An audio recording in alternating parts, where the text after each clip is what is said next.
હવે વાત હાઈવે પર ભ્રષ્ટાચારની ગતિની।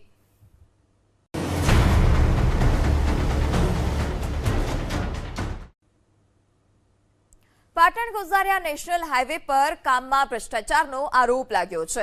પાટણથી ગોઝારિયા સુધી 800 કરોડથી વધુના ખર્ચે બની રહેલા ફોરલેન હાઈવેનું કામ પૂર્ણ થાય તે પહેલા જ અનેક જગ્યા પર મસમોટા ખાડા પડી ગયા। રોડની ગુણવત્તા સામે અનેક સવાલો ઉભા થયા અને હવે સ્થાનિકો અને ખુદ સત્તા પક્ષના આગેવાનો પણ આ સમગ્ર મામલે ઉચ્ચ સ્તરીય તપાસની માંગ કરી રહ્યા છે। ચાણસ્મા તાલુકા સહિત સમગ્ર પંથકમાં લોકોની વર્ષો જૂની માંગ બાદ કેન્દ્ર સરકારે પાટણથી ગોઝારિયા સુધીનો ફોરલેન નેશનલ હાઈવેને મંજૂરી આપી હતી। આ પ્રોજેક્ટની સમયમર્યાદા 30 એપ્રિલ 2025ના રોજ પૂર્ણ થઈ ગઈ, છતાં હજી સુધી રોડનું કામ ધીમી ગતિએ ચાલી રહ્યું છે। આ દરમિયાન પાટણથી લણવા સુધીના અંદાજે 30 કિલોમીટરના માર્ગ પર અડધા કિલોમીટર સુધી મસમોટા ખાડા પડી ગયા છે। આરોપ છે કે હજુ રોડ સરકારને સોંપાયો નથી અને સરકારને રોડ સોંપાય તે પહેલા જ ભ્રષ્ટાચારની પોલ ખુલી ગઈ છે। પાટણથી ગોઝારિયા સુધીનો જે નેશનલ હાઈવે છે તેને 800 કરોડથી વધુનું ટેન્ડરિંગ કરીને તો આજથી 2023માં બનાવવાનો કોન્ટ્રાક્ટ આપવામાં આવ્યો। તો આપ રોડના દ્રશ્યો જોઈ રહ્યા છો, હજી પણ આ જે નેશનલ હાઈવેનું છે તે કામગીરી શરૂ છે અને 2025ના અંદર આ રોડ પૂરો કરી દેવાનું ટેન્ડરિંગમાં ઉલ્લેખ હતો અને કામ ઘણી પૂરી થવાની, પરંતુ હજી સુધી આ નેશનલ હાઈવે પર કામગીરી શરૂ છે।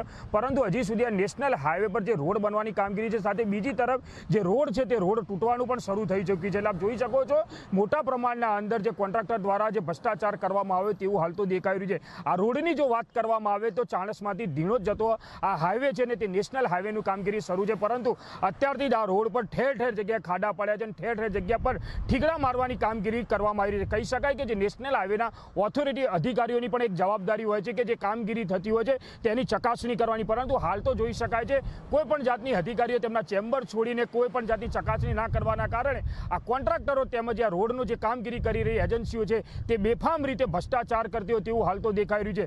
હજી આ રોડ ખુલ્લો મૂકવામાં આવ્યો ના હોવા છતાં પણ આ રોડ ઉપર છે તે મોટા મોટા ખાડા પડ્યા છે અને તે ડામર છે તે ડામર નીકળી આવ્યો છે। આપણે હું દ્રશ્ય પણ બતાવવાનો પ્રયત્ન કરીશ। આ રોડ ઉપર અત્યાર સુધી 5 થી 6 જગ્યા સુધી બેરીકેડ મૂકીને ફરીથી રોડની જે કામગીરી છે તે કરવાની શરૂ કરવામાં આવે છે। દ્રશ્યોમાં પણ જોઈ રહ્યા છો કે તમામે તમામ છે તે ડામર નીકળી છે। એટલે કહી શકાય કે આગામી સમયના અંદર ચોમાસું પણ આવી રહ્યું છે અને ચોમાસાના અંદર પણ એ જોવાનું રહેશે કે આ રોડની ગુણવત્તા કેવી રહે છે, પરંતુ હાલ તો કહી શકાય કે આ તમામે તમામ જે રોડ છે તેના રોડ ઉપર મોટા ખાડા પડ્યા છે। એક બાજુ રોડ બેસી ગયો છે, સાથે કહી શકાય કે આ ખાડા પડવાના કારણે સ્થાનિક લોકોના અંદર પણ હાલ તો રોષ દેખાઈ રહ્યો છે, પણ પરંતુ કહી શકાય કે જે નેશનલ હાઈવે દ્વારા જે 800 કરોડનો જે પ્રોજેક્ટ આપવામાં આવે છે તે પ્રોજેક્ટના અંદર મોટો ભ્રષ્ટાચાર થતો હોય તેવું હાલ તો જોવાઈ રહ્યું છે। એઝાઝ મંસૂરી, એબીપી અસ્મિતા, પાટણ। આપણી સાથે અહીંના જે સ્થાનિક છે તેમની સાથે જ વાત કરવાનો પ્રયત્ન કરીશું। આપનું નામ શું છે? વિનયસિંહ ઝાલા। વિનયસિંહ, આ રોડ ક્યાંથી ક્યાં સુધીનો બની રહ્યો છે અને કેવી પરિસ્થિતિ છે?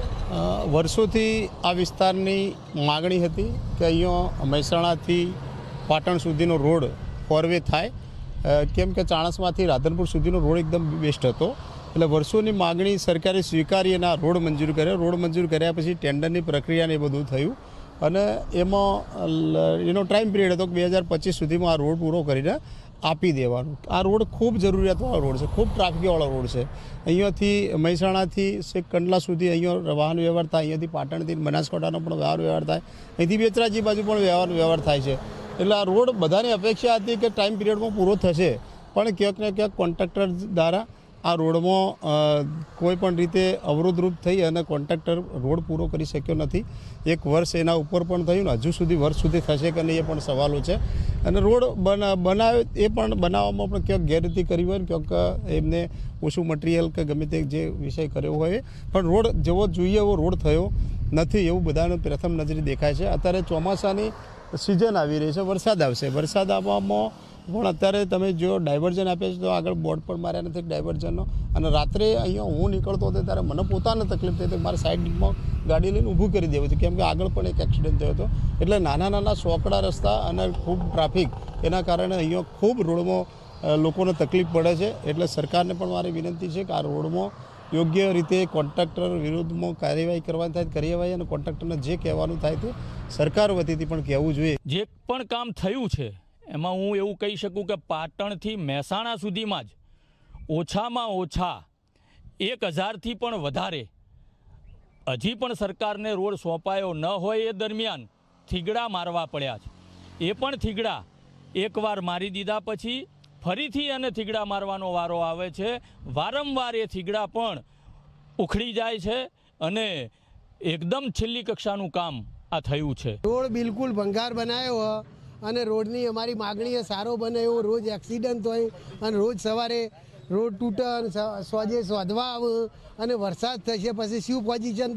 જો આટલી કેન્દ્ર સરકાર ને ગુજરાત સરકાર આટલા બધા પૈસા આપતા હોય તો કોન્ટ્રાક્ટરને સારો રોડ બનાવવો જોઈએ. તો ભાજપ સરકાર કેમ વિકાસ આના માટે તો વિકાસ કરે પણ વિકાસનો મતલબ નથી રહેતો. એટલે તમે આ જે કોન્ટ્રાક્ટર હોય એને પકડી અને આ રોડ સારો બને એવી અમારી માગણી હોય. પણ આ રોડ જે દિવસથી બન્યો એ દિવસથી જ અમને એવું લાગે છે કે ભ્રષ્ટાચાર થતો હોય અને કોન્ટ્રાક્ટરો કોઈ ધ્યાન આપતા નથી અને અધિકારીઓ પણ આ રોડમાં કોઈ ધ્યાન આપતા નથી. કોઈ જોવા પણ અહીંયા આવતું નથી. ઘણા વચ્ચે રોડ બન્યો એ દિવસના જ એમને ખાડા પાડેલા છે. રોડ બને છે, તૂટે છે, રિપેર કરે જાય છે. અહીંયા અમારે ધીણોજ ગામને જોડતો જે રેલવેપુરા અને ધીણોજ ગામને જે જોડતો વચ્ચેનો રસ્તો છે એ ગેપ મૂકતો નથી. એને જે ઓવરબ્રિજ બનાવ્યો પણ સાઈડમાં બનાવ્યો, કોઈ મતલબ વગરનો એમને ઓવરબ્રિજ બનાવ્યો છે. આ રોડ રહ્યો ને એ મહેસાણાથી ચોસમાં પાટણ સુધી બને હાલ બરાબર અને તૂટી જ ગયો, બોગસ રોડ જ છે બરાબર. અને ભવિષ્ય લગભગ 2 વર્ષથી બને હવે કોઈ રોડનું ઠેકો નહીં અને 8 થી 10 તો એક્સિડન્ટ થયો. ગુજરાત ભાજપના ઉપાધ્યક્ષ